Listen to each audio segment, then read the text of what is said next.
Discover China.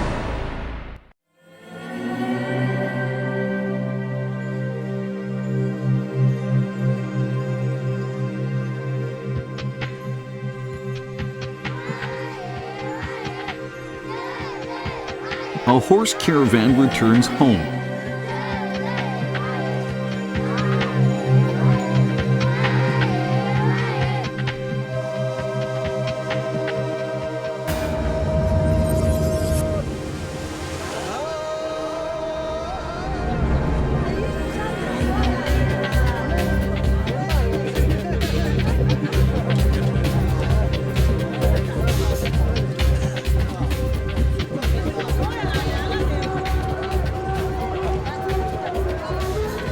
The entire village is excited, and the villagers begin the Xianzi dance.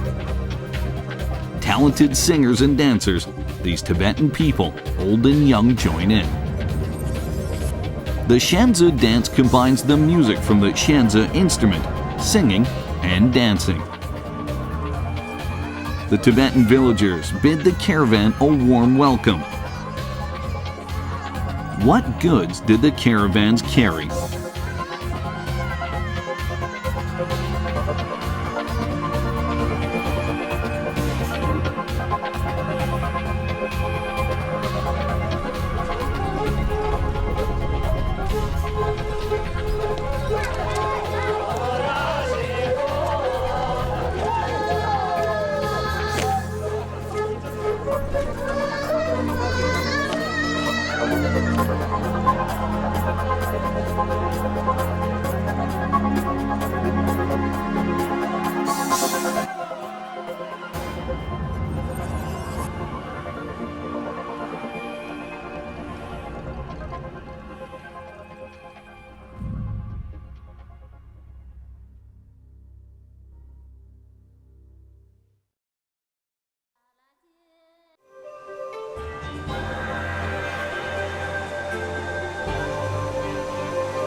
Tea and other daily necessities are commonplace items on these caravans.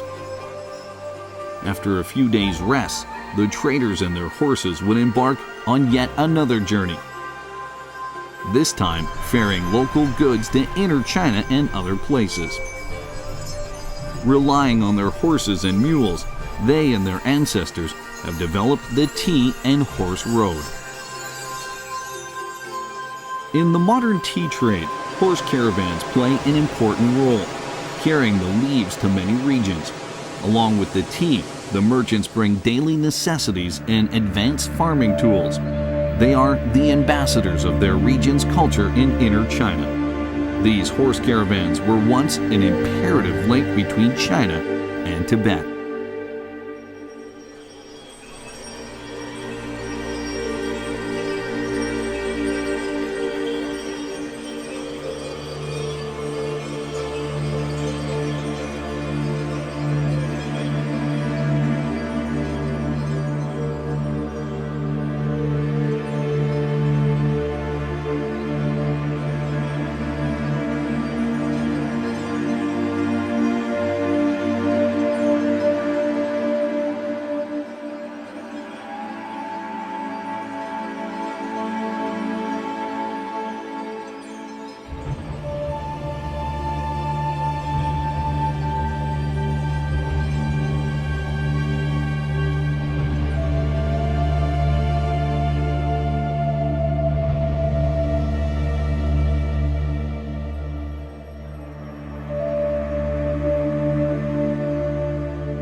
Historic records place the tea horse road back in the days of ancient China.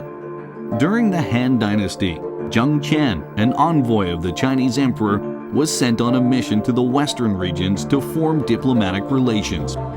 In those days, West China's goods were already prevalent in the western region's markets. This shows that other than the famous Silk Road to the north, Another gateway to the west existed in southwest China.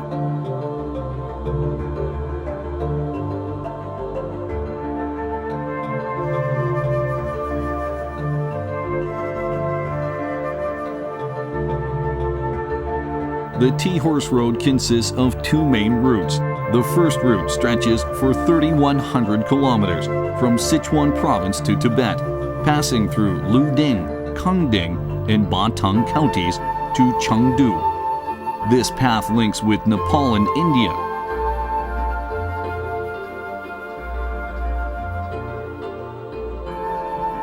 The second route winds for 3,800 kilometers from Xishuangbanna and Sumao to Tibet, passing through Dali and Lijiang. It links with Burma, Nepal, and India.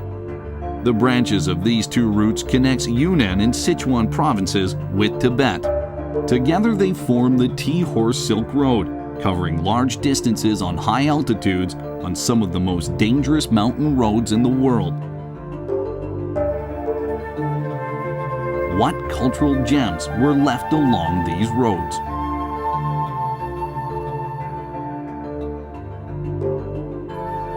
The Tea-Horse Road goes through the western parts of Sichuan and Yunnan and the eastern parts of Tibet. All are within the Hengduan mountain range, home to one of the most unique alpine ecosystems in the world.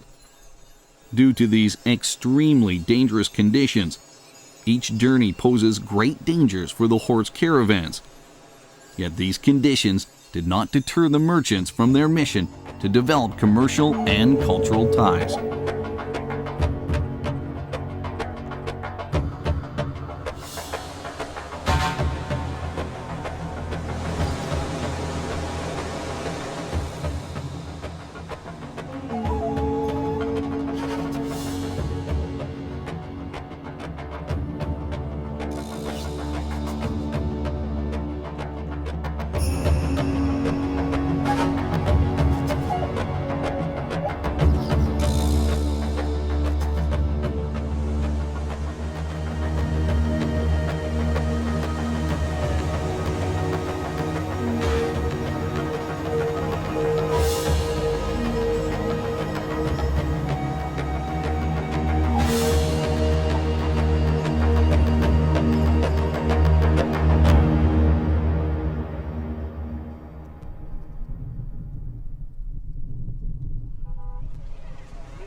The folk houses, customs, dialects, clothing, and religious symbols change along the stretches of the Tea-Horse Road. A local saying describes the diversity. People who live only 5 li apart speak in different dialects. Folk customs change within 10 li. The differences between these civilizations make the Tea-Horse Road a colorful corridor.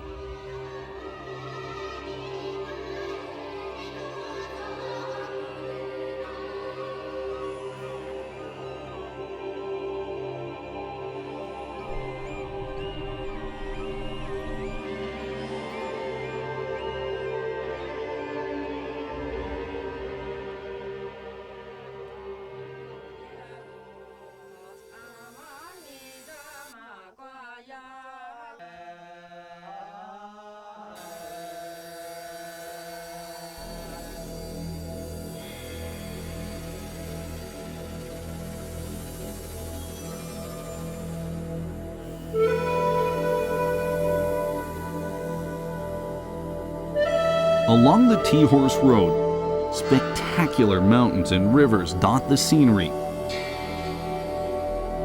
It is serene, yet primal.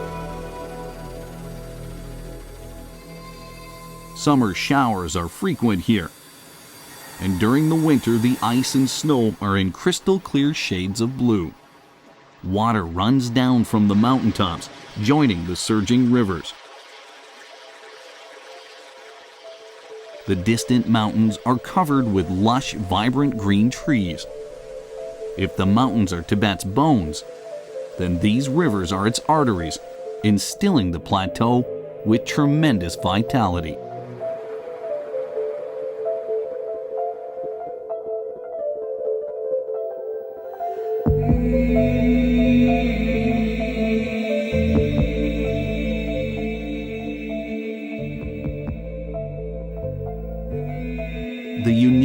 rocks and cloud formations are a breathtaking sight along the T-Horse Road.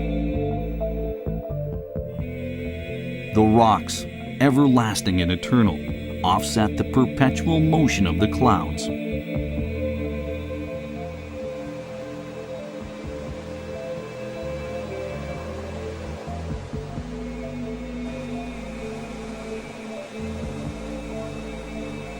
On a clear day, at either dusk or dawn, the sun's glare transforms this place into a radiant, picturesque landscape.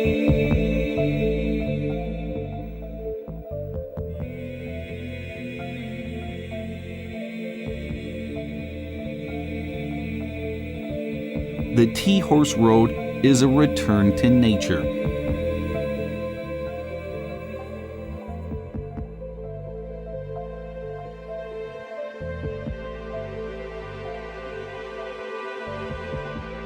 Nowadays, with the development of modern modes of transportation, the T-Horse Road is more of a tourist attraction. Each year, visitors from around the world travel these roads. They try and experience the hardships the horse caravans once endured, while enjoying the beautiful scenery and a touch of the unique folk customs along the way.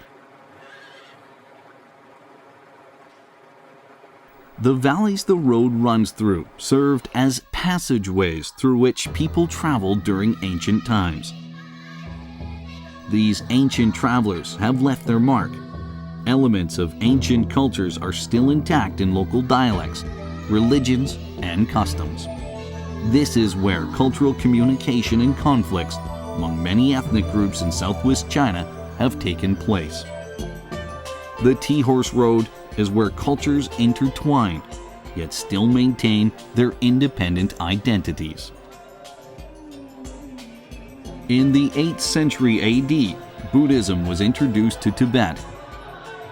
It was integrated with ancient Tibetan beliefs, and gradually Tibetan Buddhism was formed.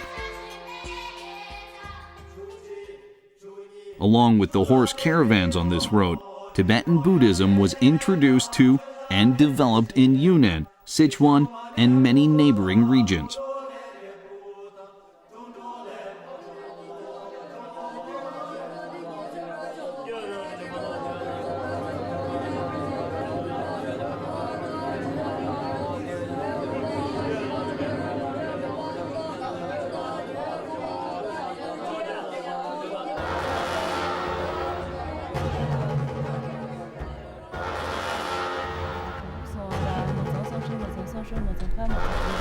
The Tibetan people begin their day in prayer.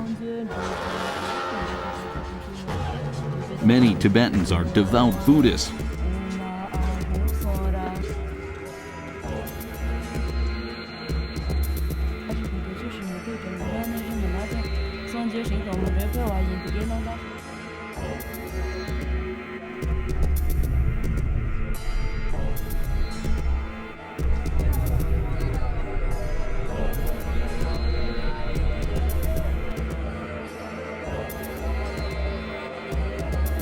Mani prayer wheels, an ancient Buddhist religious instrument, turn year after year. Written on the flags that flutter in the wind are their daily scriptures. After numerous religious conflicts and cultural exchanges over the centuries, Tibetan Buddhism remains the primary religion in the region. People still brew wine and worship Buddha.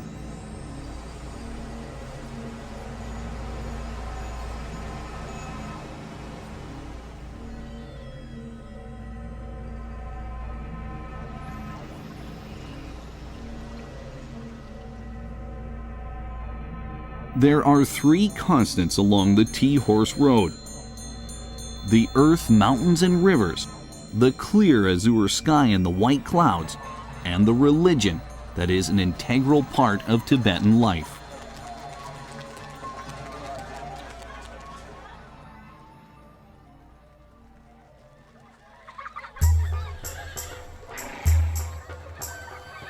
Tibetan people's reverence towards nature and their strong religious beliefs complement and complete each other.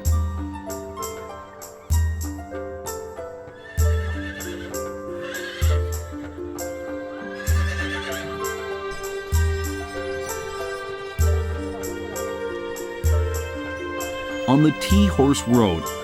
Horse caravans help promote Tibetan Buddhism and form unique bonds between the Tibetan people and ethnic groups such as the Naxi and Bai.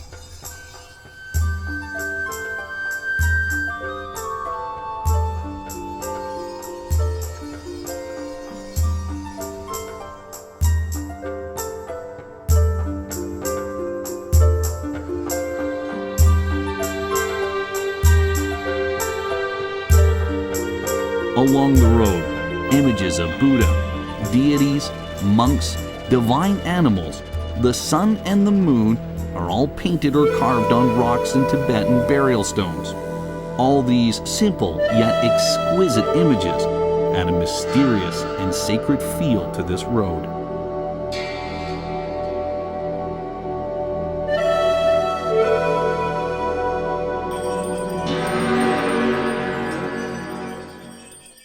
In the many towns the Tea Horse Road goes through, Tibetans have formed close ties with people from ethnic groups such as the Han and the Muslim Hui. These cultures coexist with and have influenced one another.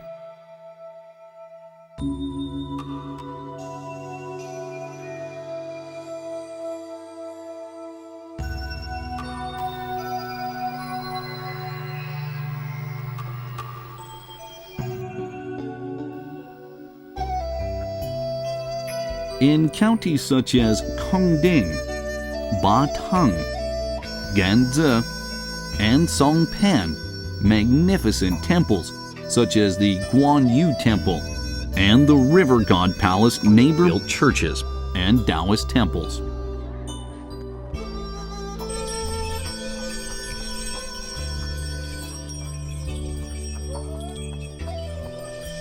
The tea and horse trade brought many Tibetan merchants and envoys to inner China. Many merchants and craftsmen from ethnic groups such as the Mongolian, Han, and Hui traveled to Tibet. Warm ties were forged through this unique cultural exchange.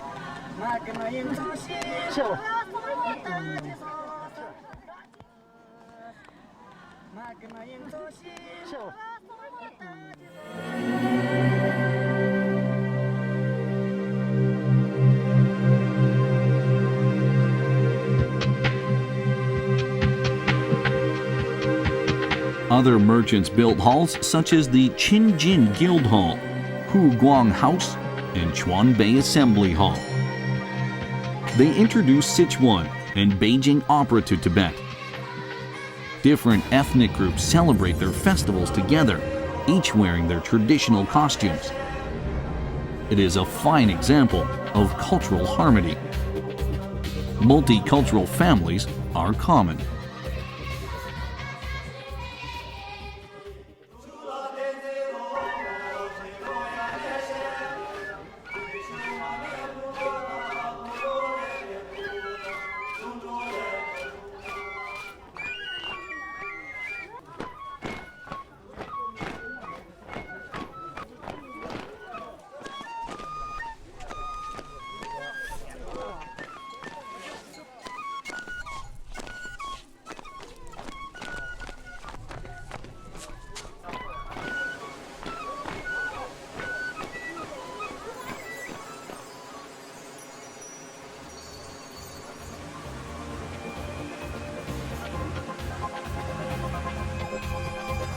Historically, officials, monks, and commoners were all engaged in trade along this road.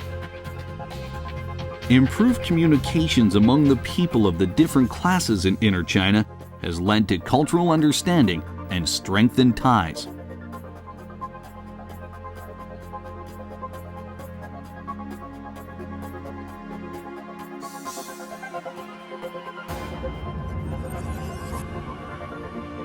With the fall of the Ming Dynasty, the tea trade began to suffer.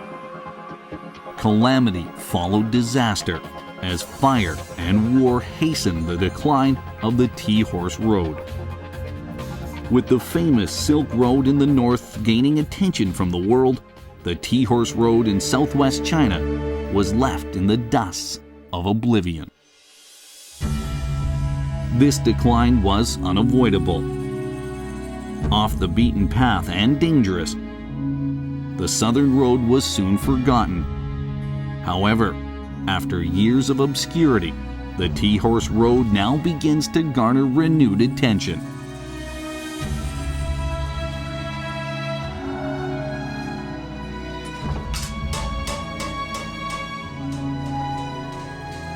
The T and Horse Road is considered a vast corridor of diverse cultural landscapes. It is a symbol of the unique Chinese-Tibetan cultural exchange and the special blend of different civilizations.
Today, few horse caravans labor the trails of this legendary road.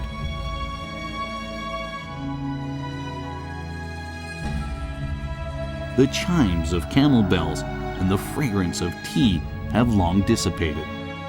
On this road, both man and beast faced danger and adversity, yet they survived, weathered, wise and cunning.